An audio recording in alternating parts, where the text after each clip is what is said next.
আসসালামু আলাইকুম। আজকে আমি একটি গানের কথাগুলো পরিবর্তন করে গানের মতনই কিছু কথা বলবো।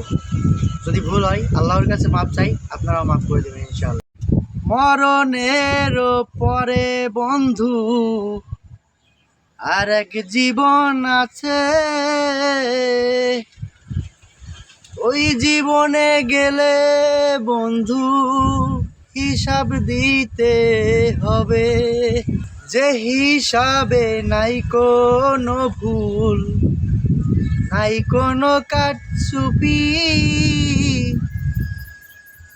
করাই গন্ডাই হিসাব দিতে হবে।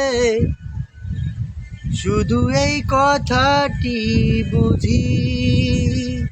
ইনশাআল্লাহ আশা করি আপনাদের ভালো লাগবে। সবাই 5 ওয়াক্ত নামাজ পড়ার চেষ্টা করবেন। আল্লাহ হাফেজ।